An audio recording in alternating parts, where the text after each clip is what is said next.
There we go Okay. again. Okay. Yeah, I don't know what happened because Karen made me a co-host, so I'm in control now. Hi, everybody. This is our California Democratic Convention training session. And we're just going through some introductions. And I'm Jennifer Normoyle. I have been a part of the Stop Clear Cutting campaign since 2019, and I'm currently wear a lot of hats, um, including I lead the writers group. I'm involved in a website update, and just kind of the jack of all trades and master of none. And I'll just say Tony's our intern. Uh, he's been with us for a few months and he's tremendous. William Jelbo is a delegate. Like you pronounce it Fielbo. It's Norwegian. It's like the fjords of Norway. It's like F-E, the FJ makes the E sound, fee, and then elbow, like your elbow. Okay, fantastic. So Bill, say it again. Fee elbow. Like Fielbo, thank yeah, like F-E-E, like you. fee, and then elbow, like your elbow. Okay, has been Yeah. involved in California Democratic initiatives and has been part of Stop Clear Cutting and or not clear cutting, but the Sierra California Sierra Club, and he is a delegate at the convention. And Ron is you are the chair of conservation, correct, Ron? To to Chapin. Hippity, Thank you to hippie. To hippity. finish your tea. And the tip hit to hippie chapter. Okay, so that's as far as we've gotten so far. And Brandon Swofford, why don't you go from here? Hey everybody, I guess I'm the new kid here. I'm Brandon. I've been wanting to volunteer for Sierra Club for a while. I've been on the list, but been busy with life and work. But I'm excited to be a part of this. I'm excited to volunteer my time at the convention center. It sounds like a great experience, and I appreciate you all. And I'm an editor on my day job. So, and fair warning, I'll be looking around editing, but I'm still listening and taking notes. So thank you guys. Okay, so you're Awesome. good at multitasking, it sounds I, like. I've been told, but we'll see. Okay. And Nicole, you want to give Yeah. us a little intro? Hey everyone, I'm Nicole Wood. As always, during these meetings, I'm walking home from work, so I'm gonna probably be muted with my camera off for most of the meeting. I'm a librarian by profession. I've been with the Stop Clear Cutting campaign since the beginning of this year, and um, I guess just a fun announcement. I just finished the Sierra Club's advanced mountaineering program, so I got to enjoy some of those wonderful public lands that everyone works so hard to protect. Congratulations. I didn't realize you're going to be joining us at the convention. Are you, Nicole? Yeah, I'll be there on Oh, Saturday, I think. fantastic. It'd be nice to meet you in person. Yeah, definitely. Okay, Tony, I'm going to hand it over to you and to get started. Yeah, for sure. Is everyone seeing my screen okay? Just want to double check before I launch in. You can see the slide that's up right now. Let's see now. There we go. Well, I'll take that as a yes. So yeah, this presentation is primarily to go over our policy priorities heading into the convention. But also I think it's important to note we also have a few kind of more secondary or campaign focused priorities. So those are going to be recruiting volunteers, gathering email list signups, and gathering petition signatures. So we'll have materials for each of those items and have those signups available and those petitions at hand at the on hand at the table. So they're a little more self-explanatory, but still also important. But yeah, the meat of this presentation will be more about our policy priorities. So the three major priorities we have going into the convention this year are going to be prioritizing home hardening over forest management, opposing the forest biomass energy production, both on a broad level and also in California. And we'll get into the weeds a little bit about that later. And then also opposing the Fix Our Forest Act, which is currently making its way through the United States Senate. And it's in committee right now. And there's aspects of that bill that we at the campaign and at the Sierra Club, they're unacceptable to us, and we'll dive into those in a little bit as well. But yeah, to start off, we'll talk about home hardening over forest management.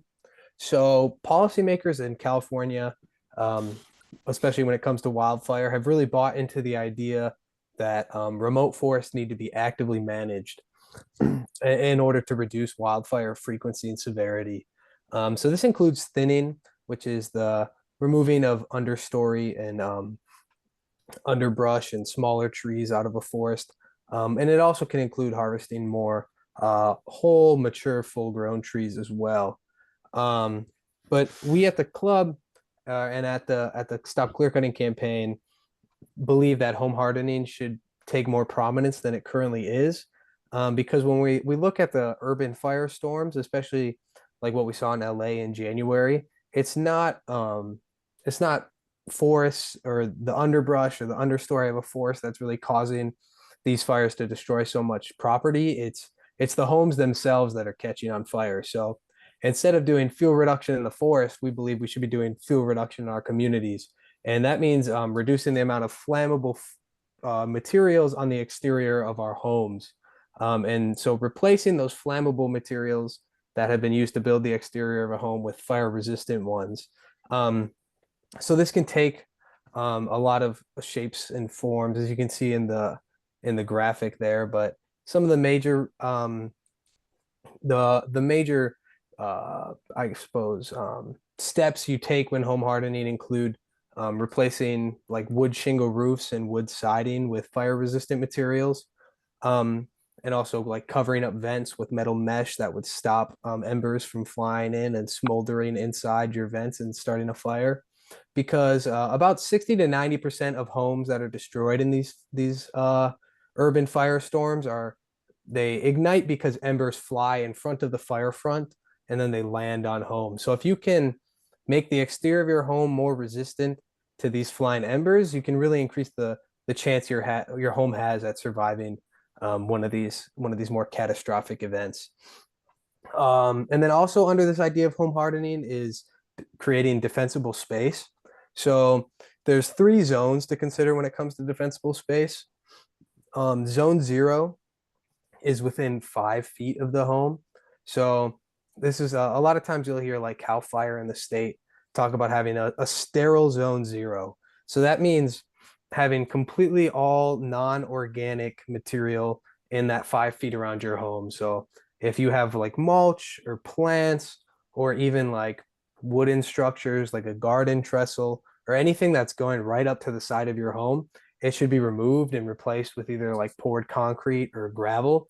Just because when you have those things that are really easy to catch right up to your home, it's really easy for them to catch and then spread to your home and cause that fire to spread to your actual house and your property itself. So keeping that first zone, that zone 0, completely sterile is a big step folks can take. And then there's also zone 1 and 2, which is going to be like 30 and 100 feet within the home respectively. And those zones have a lot to do with like vegetation management and landscaping. So that's going to include stuff like making sure there's not a buildup of dead organic matter like fallen leaves and twigs out in your yard.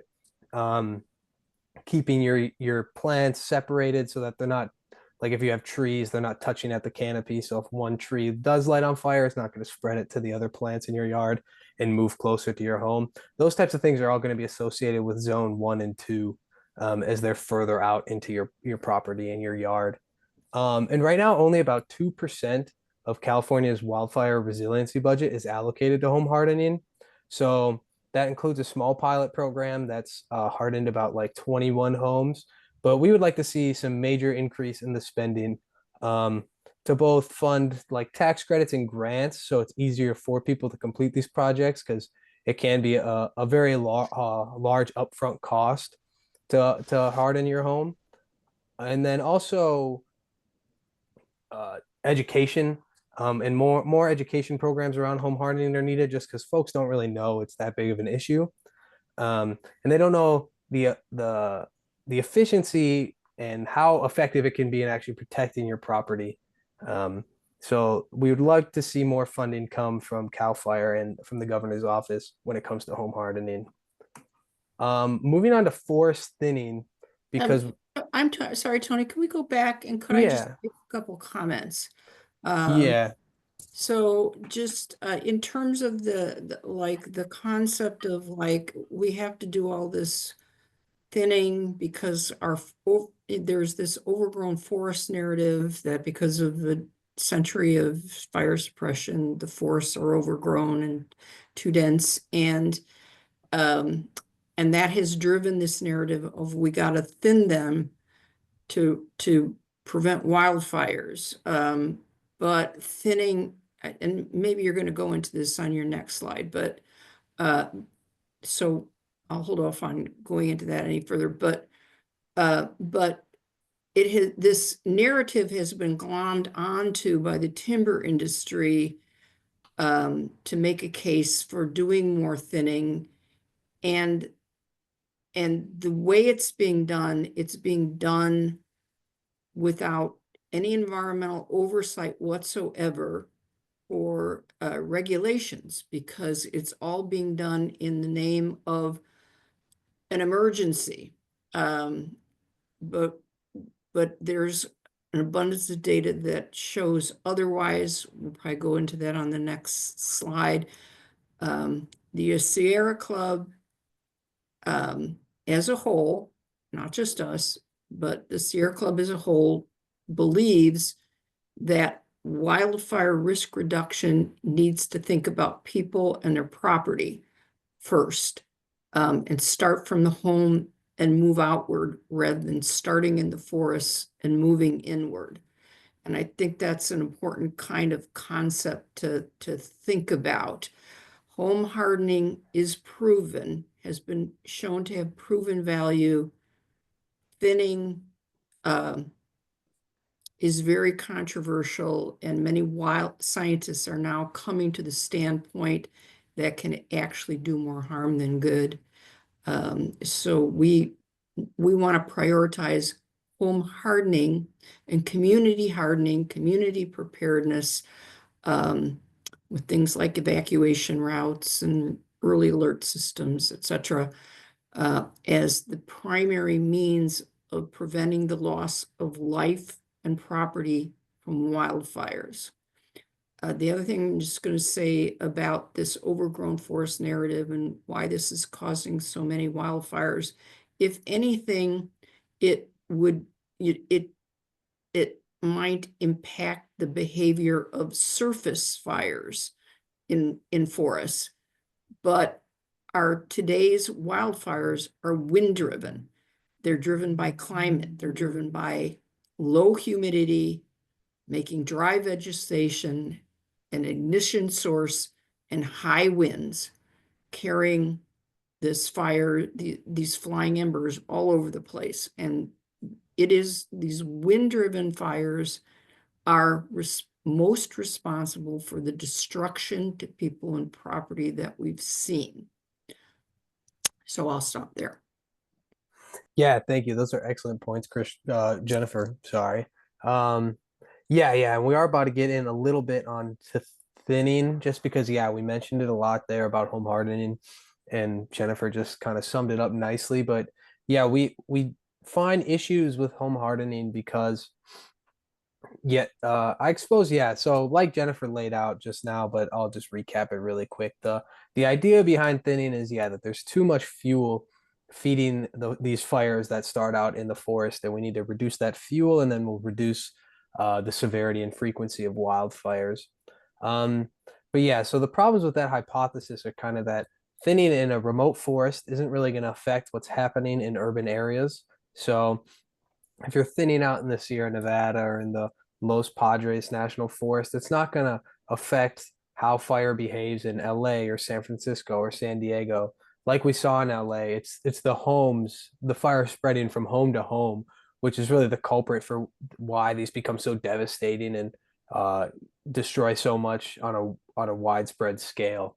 Um, but yeah, then the thinning when thinning occurs in a forest, it opens up the canopy so more sunlight comes through, and that's when Jennifer was talking about how that sun creates a hotter and drier microclimate in the forest, and it dries out that vegetation. And then it also opens up the forest to more wind because there's less trees to block the wind. So when a spark does ignite, you get the combination of dry vegetation, low humidity at the forest floor, higher surface temperature at the forest floor, that then compared to a full forest, and then that increased space for the wind to fly, and that can be a perfect storm for creating these more severe wildfires, which then can spread to communities a lot faster. And then when you're cutting down trees, you're emitting carbon as well as ending their ability to sequester carbon in the ground. And as that carbon gets emitted and that carbon that would have been sequestered stays in the air, then we get contribution to climate change. And when the overall climate is becoming hotter, drier, and windier, then that's going to affect the overall severity of wildfire and frequency in California. And it's going to extend that wildfire season. And we're going to see more events cropping up outside of fire season like we did in LA. And then thinning also, while they claim to just be taking those small trees and underbrush, it's also it occurs frequently that they're taking larger, more fire resilient trees that can actually work to create a natural fire break within the forest, and then those are removed, and the forest is further opened up to wildfires, and in increasing in frequency and severity. And then transitioning, a lot of these topics also kind of build off of each other. You'll see. Yeah, Jennifer, question, comment? Yeah, no, I just again go back to the last one. Yeah, just thank you for a great kind of summary of the issue. I just want to make a couple comments that thinning, what's called thinning, because it can be done without any regulations, any oversight, oftentimes involves the use of methods like clear cutting, where you're just basically removing, acres of all the trees in the area. And that's obviously quite problematic for a variety of reasons. The other thing I want to say is just kind of with regard to the LA wildfires, those weren't, like, the LA fires were used as an excuse that we have to do more thinning because we have to prevent these kind of terrible fires. But the LA wildfires started in shrubland, not in forests. A little bit of forest was involved secondarily. It was not the primary, the ignition sources were all in chaparral. And it was the wind that carried the flying embers from those fires to LA. And so the fire became an urban wildfire because the houses in the area affected were primarily made of wood and were therefore more fuel for the fire. And there are a number of photos that have been shot of entire neighborhoods destroyed, but hardened homes survived. So we cannot call the LA fires a wildfire. And the last thing I want to say is that when you, like, because of the unregulated nature of thinning, I'm sorry, Tony, I'm just passionate about these things. No worries at all. When you go in, you do thinning, but if it's unregulated and there's no environmental oversight, yeah, you can call it thinning because you left some trees behind. But if you leave the little trees and take the big trees are the most fire resistant. The little trees are less fire resistant. So those are the comments I wanted to add to yours. Mm-hmm. Do you have a question, Ron? Yeah. Now, is the danger of fires from the chaparral, and that's not removed during thinning? They just remove small trees and leave the chaparral there, which in turn produces all the hot embers that the wind blows into houses and sets them on fire. Well, shrubland is kind of a different ecosystem than a forest. It's Uh-huh. not a bunch of shrubs amongst a forest. It's its own ecosystem, and it's an important ecosystem um, that provides a lot of ecosystem services. So chaparral is important, um, an important ecosystem. It it actually, like all of natural wildlands, like fire and need it once in a while. Forests like it less often, on the kind of every few hundred years. Chaparral actually likes it, but only about every 30 to 40 years. If it burns less than that, it can be destroyed and turn into grassland. And grassland needs fire too, because it sort of needs, you know, if anything, with prescribed fire, for example, probably the best use of it is in grasslands, um, to get rid of that dry vegetation. It'll grow back, but it'll be gone for a while. Does that answer your question, Ron?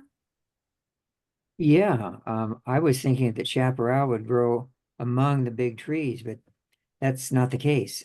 Yeah, no, it's a unique forest. It's a unique ecosystem of Mm. itself, and in and of itself. Yeah, and I would just add, I don't think we can necessarily draw a direct connection between like thinning and the LA fires. But if more LA fires had been hardened, more LA homes had been hardened to wildfire, then especially on those more vulnerable communities near the edge of the wilderness or the at least more open areas, then there's going to be less of a spread of that wildfire in the urban area as well. So that just highlights the need for home hardening over thinning. But yeah, we'll move on to the next slide. Oh, another question, Ron? Ron? Oh, I was just going to say that one aspect of home hardening that hasn't been mentioned is that if the homes are lined up with the walls parallel to each other, that's a place to reflect heat back and heat the houses up. So if the corner of the house is next to the wall of the house, that's kind of like hardening it. It's less likely for the fire to spread from house to house. Oh, Mm-hmm.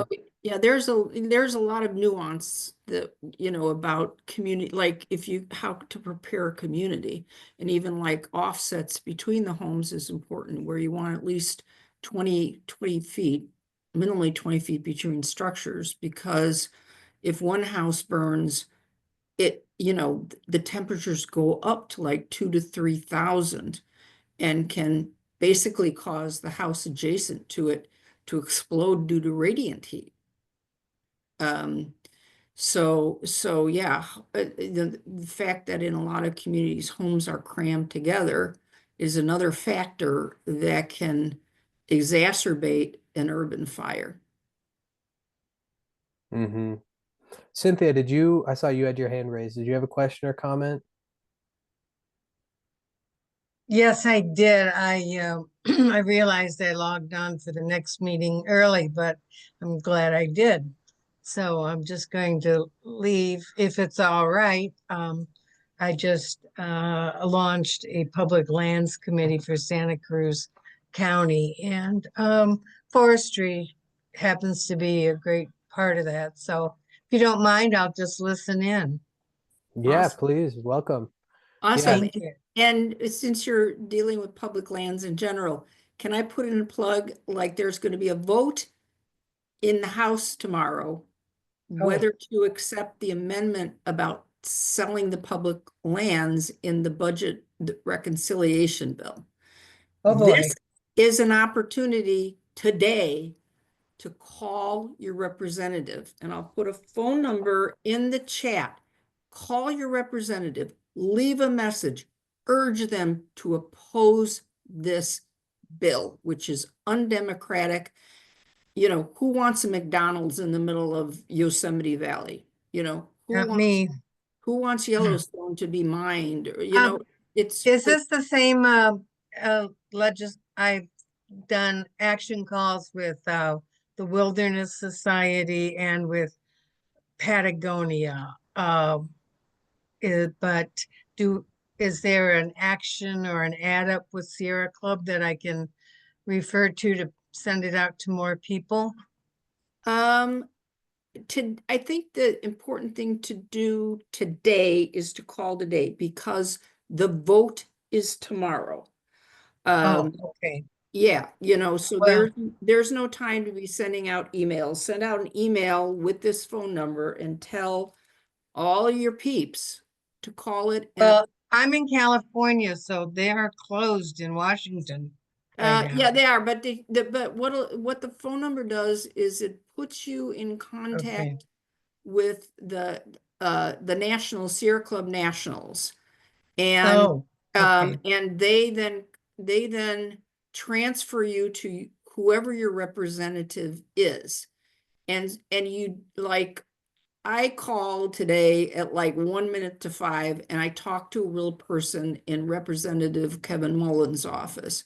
My Oh, husband called 5 minutes later, but could only leave a message. So the office obviously closed at 5 o'clock.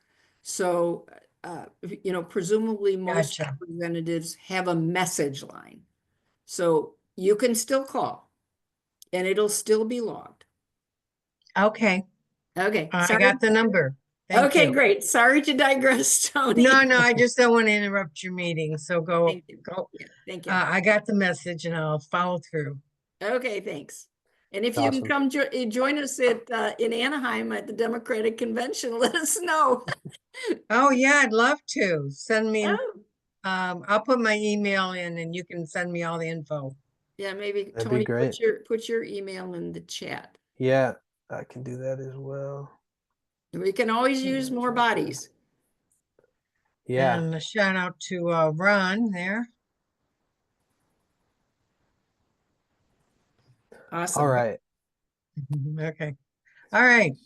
Thank you Moving for forward. that aside, guys. That is very important information on that vote. That budget reconciliation bill would be very destructive. And I know there's lands close to Zion National Park in Utah too, which is one of my favorites. So I'm hoping that gets struck down.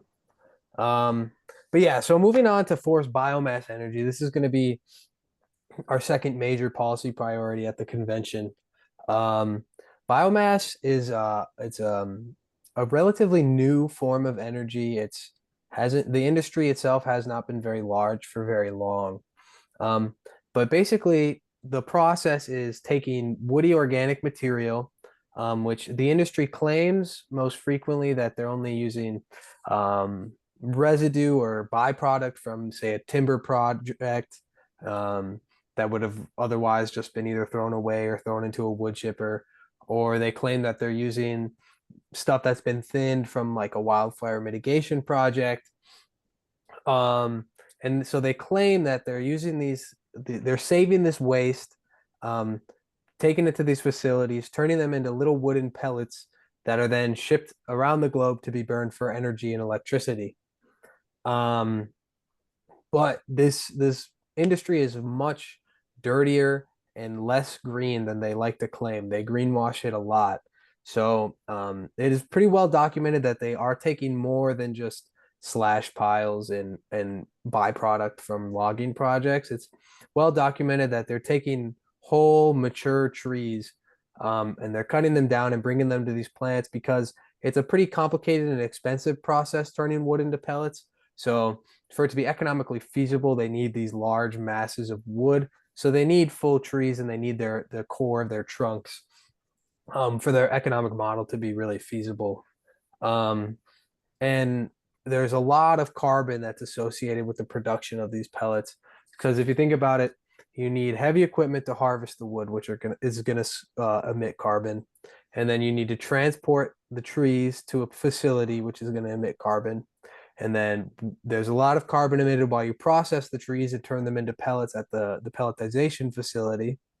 And then you need to ship them usually by boat overseas, which is going to use a lot of energy and emit a lot of carbon. And then when you burn the wood pellets themselves, they emit more greenhouse gases per kilowatt hour than coal, which is like the dirtiest fossil fuel does, and they burn less efficiently.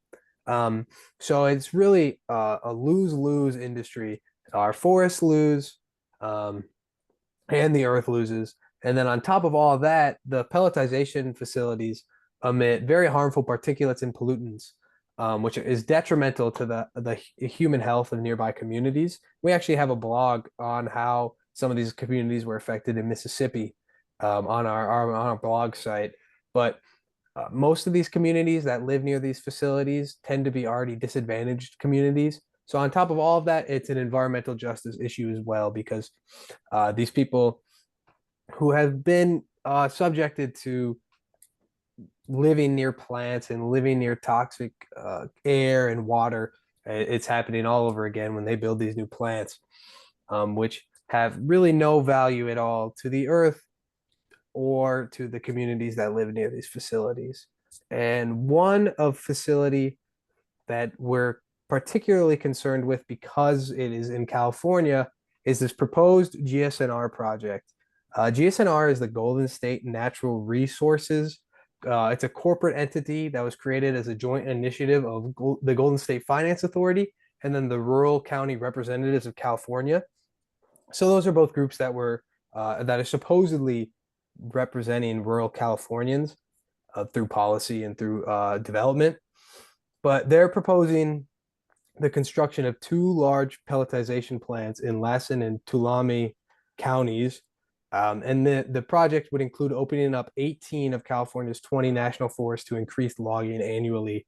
There's also, the plan includes opening up forests in Oregon and Nevada as well. So it's not just California, but the California Democratic Party will be concerned with the forests in California. Now, and then there's also the pellets will be shipped out of the port of Stockton to pellet incinerators around the world. And Stockton is a very disadvantaged and underserved community as well that will be suffering from the increased noise, the increased pollution of this project. The project hasn't been approved yet, which is good news. It's still it's going through that process. And the comment period closed right at the beginning of 2025, and over 50,000 people from around California wrote and submitted comments opposing the project. So we kind of want to ride that energy and that momentum of the 50,000 people who wrote to oppose this project as we go into the convention, and keep that people talking about GSNR and making sure everyone knows that the people of California do not want this project, and they're not supportive of the development of these two biomass facilities up in Northern California. And yes, our campaign and the club strongly opposes this proposal as well. And then moving into our last, Paul, Jennifer. Yeah, no, just a couple. Well, I just want to say that, yeah, in addition to releasing a lot of criterion pollutants in wood pellets production facilities affecting surrounding communities, and in addition to releasing all kinds of wood dust that's constantly in the air, which has its own health impacts, respiratory and cancer-causing impacts in Stockton. The wood pellet storage facilities, wood pellets have a tendency to spontaneously combust. And so on the East Coast, where a number of these facilities have been in operation for quite a few years, there have been a few explosions of the storage facilities. One in Texas took over 150 days to completely extinguish. So that's kind of an additional problem, that the Port of Stockton is facing if this proposal goes through. Another thing I wanted to add is biomass incineration of wood is at least 1.5 times more polluting than burning coal, and there are higher estimates that suggest that confirm this is just really dirty energy. It's a bad idea, and we'd basically be shipping our forests to be burned in countries around the globe. is what would happen if this proposal goes through. The draft environmental impact report is what there was a comment period on till January 20th. It is anticipated that an environmental impact will be out by the end of the year, but kind of a fox watching the hen house situation, the Golden State Finance Authority, which gave the Golden State Natural Resources its seed money to incorporate and develop this proposal, the GSFA is the one who is going to be deciding to accept or reject the environmental impact draft report. So it's like a little conflict of interest there, huh? So the additional comments that I wanted to make, if the DEIR or the EIR is the final EIR is accepted, we're probably talking about lawsuits, and already places like the National Resources Defense Council and Center for Biologic Diversity are gearing up their lawyers to sue, number one, but public education is, and so what can the public do about any of that? Not a lot, but there are periodically, GSFA, Ron, is the Golden State Finance Authority. In answer to your question that you put in the chat. Was that your question you raised your hand for? Yes, it is. Okay. Well, All right. hold on. You can lower your hand then. Okay. So, yeah. So, what can the public do about this? Well, public backlash between now and when the final EIR comes out, public backlash may sway the Golden State Finance Authority, which is a government agency appointed by our governor. So that may sway their decision about accepting or rejecting. Number two, a lot of little bills have cropped up that in the state legislature that basically would facilitate this whole process. So, and I'm thinking of what they are right off the top of my head. I can't do that right now, but opposing any bill that would make all this easier is also something the public can do. We can also, of course, donate to NRDC and CBD and other good organizational agencies. I don't know if Sierra Club legal people have taken it on. I wouldn't be surprised if they do, but donations to those entities that are trying to combat this is another way that we can make a difference. So okay, I'll shut up. No, thank you for that, Jennifer. That's really important, and those are all good clarifying points. This project's a little confusing and convoluted with all the different people that have their hands in it, and like you said, have significant conflicts of interest, especially considering their role in advancing the project. Right. But yeah, for time's sake, we'll move on to the Fix Our Forest Act. And I'm sorry, just one quick comment. So Ron pointed out that another way that if the Board of Supervisors in Stockton nixes the plan for the wood pellet being shipped out of Stockton, GSNR doesn't have a lot of good options, so that may kill the project. And at this point, there may be some ethers in the wind that tell them that there are problems. So they're already talking about shifting their focus to more local biomass, biofuel burning and stuff like that. But that's all in the rumor mill. So, okay. But the Board of Supervisors of Stockton is another entity that might be swayed by public outcry. Okay. Yeah, thank you. Yeah, so the Fix Our Forest Act, this is a bill that passed the House of Representatives, and then there was a Senate version introduced just this past and within the past month or 2 months, I believe. And it's now working its way through committee with votes coming up at the beginning of June. So this is one that I'm sure you guys have seen some posts about. A lot of environmental groups are making this a top priority. Some are making it a priority to support, but we're one of the many that are opposing this bill. It's really a pro-logging bill that masquerades as community wildfire protection measure. FOFA does a lot of things that are bad, but just to point out some of the big ones, it increases the categorical exclusions from NEPA from 3,000 acres per project to 10,000 acres per project. So that's 10,000 acres of forest per project that are excluded from having to follow NEPA, the National Environmental Protection Act guidelines. So that limits some environmental reviews. One of the big impacts is that it's going to eliminate most opportunities for public comment that nearby communities have to voice their opinion about a project, to voice their opposition to a project.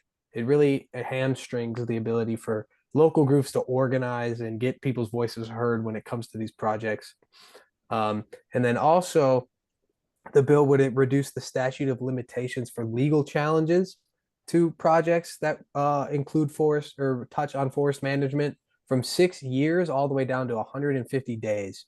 So communities will have significantly less time to get the resources, the manpower, the research done to present a legal challenge to some of these destructive projects in our forests, and it really aims to streamline these projects so they can bulldoze the communities that surround these forests, that rely on these forests, and that have enjoyed these forests for decades in many cases. And it strips them of that ability to voice their concerns, and it allows corporate logging to be streamlined very efficiently. And unfortunately, California Senator Alex Padilla has co-sponsored the Senate version of this bill. So we have a pretty large uphill climb when it comes to really voicing our opposition to this at the convention. And it's unfortunate that a lot of lawmakers, especially from California in the wake of the Los Angeles catastrophic wildfire event in January, feel like they have to do something to act on wildfires because it feels so prevalent and they don't want to appear that they're not doing anything. But in this case, doing nothing would be far superior to doing something by passing the Fix Our Forest bill. It's going to make it a lot harder for groups like us to do our job, for communities around the country to protect their forests. Jennifer, do you have anything to add on this one at all? Yeah, so it's a federal bill, it's not a state bill, so it's not like the Dems that attend the convention are, have any say in it, or the legislators and they have any say in it, but we feel so strongly about this that we just want to educate legislators in general and on a personal level even, and urge them to contact Senator Adam Schiff. Senator Adam Schiff is on the Agriculture Committee. This bill is going to be voted on in early June to see if it gets out of the Agriculture Committee and goes to the House floor or to the Senate floor. So urging Senator Schiff to oppose this bill by email or a phone call to his office or writing a letter to the editor. There's still time to get a letter to the editor in to, educate everybody. There's a lot we can do between now and early June when it's going to get voted on. We can also urge Senator Alex Padilla to withdraw his support as a co-sponsor. And, a sponsor withdrawing their support is not common, but it's also not unheard of. And again, public outcry, public backlash is a powerful tool. So, yeah, we're hoping to get a few people at the convention to contact their senators, to contact our senators to oppose this bill. it is quite misleading, misguided, and draconian. Well, Ron, this is Bill Fielbo, but Ron and Martin and I will be meeting it with Senator Schiff's staff in Fresno just before the convention to discuss this. Yes, That is That's it's an awesome. appointment. That's awesome. You know, and a Schiff, I think he's under a lot of pressure. But he's also clearly, I think, got his priorities straight. His first Senate bill that he introduced, God knows if it'll go anywhere, but his first Senate bill that he introduced was the Firefall bill, and the Firefall bill is designed to provide federal assistance to low-income families, and that's defined by less than $100,000 a year, with the finances to be able to do some retrofits on their homes, because that's the big hurdle with bigger, and why politicians are pushing thinning over home hardening so much. One of the reasons, is the lobby of there. I'm not sure there is a lobby of those industries who are in the home hardening business to oppose the lobby money that's been put forth by the timber industry. And maybe even the wood pellet industry, because it's the whole thinning of our forests was basically the nidus, the seed for where this idea of burning wood pellets for energy came in, because we got to do all this thinning, but now, what are we going to do with all this debris? Yeah, definitely. And I'm gonna send out a follow-up email after this meeting, which is gonna have, among other resources and information, a toolkit for calling your representative about this bill. So it has a script for what you can say. I mean, obviously Ron and Bill probably have a good background on it, seeing as they're gonna meet the senator and talk about it. But it'd be great practice for everyone to at least maybe make one phone call to your representative using the script and just kind of get into that I guess that form of talking about FOFA with people. It'd be great practice for the convention and for tabling. Since we've got a hard stop at 8:30, or sorry, 6:30 Pacific time, because Karen will be using this Zoom for another meeting, I'm going to skip this slide for now and just, I'm going to send Maybe since you made me co-host, I don't know that that's necessarily true. Oh, you It's think? Jennifer, I took the host back, and I need this line. I need this Zoom meeting starting pretty much Okay. in 2 minutes. Yeah, Okay. sorry, Karen. I'll wrap up real quick right now. I'll send up a follow-up email to all the volunteers, and I'll get you in looped in with that as well, Cynthia. I'll send a recording for this Zoom. We might schedule a Q&A session if there's more questions that come up, so we can meet together and talk about it somewhere over instead of over email on Zoom. And then All the right. convention begins May 30th. So we're looking forward to seeing everyone there. And Karen, we will cede this room back to you. Yeah, and Okay, thank you again. thank you. I'm just going to quickly put my email in the chat. So if anybody wants to reach out to me with questions, and Perry Metzger and I will be at the table pretty much 24/7 to be a resource for you guys, and to just help you get our messages out. So thank you. All right. Thank you, everyone. CADEM volunteers, you guys are dismissed. Feel free to leave. And good luck with your meeting, Karen, guys. Enjoy. Okay, Thank so you. I want to, so we're just leave, right? We don't want it. I guess I can't end it anymore. Okay. Enjoy the Okay. next meeting, everybody. Okay, bye, Yes. Jennifer. Thank